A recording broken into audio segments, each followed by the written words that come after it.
imyaka 5 y'ubutegetsi bwa Ndayishimiye n'ukuri yaranzwe n'ubukene budasanzwe yashize mu bantu mu bisata byose nta nama yagenda neza mugabo cyane twovuga ubukene bugarije abantu aho ibiciro by'ibifungurwa by'ibijya nkenerwa byose mu Burundi byaduze igiciro ifaranga rirata agaciro nta kuyunguruza biraduga biva ku gihumbi n'amajana ngaho ku gihumbi byo byaragujwe nk'inka zitatu zine yego iyumvire nko kuva Ingozi uja ibujumbura byari 11,500 bikageze ku 30-40 nakikamara amaza oya naragisata na kimwe cy'umuntu yovuga ngo cyarateye imbere kuri Ntwari Ndayishimiye no kuri yash ni Ntwari yaranzwe n'ubukene mu gihugu ubukene bw'abamiryango nta gisata na kimwe tubona cyagenze neza n'ukuri imyaka 5 iraheze abarundi batabona iyo bariko baraja niyo bava nk'akarorero muri iyo myaka 5 habayemwo ibintu byinshi tutari bwigere tubona ngira ngo kuva Burundi bubaho tunagira itoro ifumbire isukari ibiciro ku masoko biraduga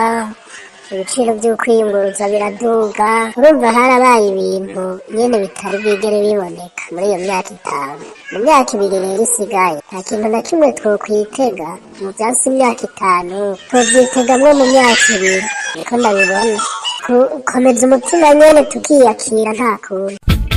muri imyaka 2 isigaye nta kintu umuntu yo murindirako oya n'ukuri nta kintu yo kwitega kinini kizova muri imyaka 2 isigaye kuko uravye n'uyu mugambo umwe adukwegeyemo mu ngingo zigiye kuzoza zirafatwa twibaza ko zizoba zije guhotora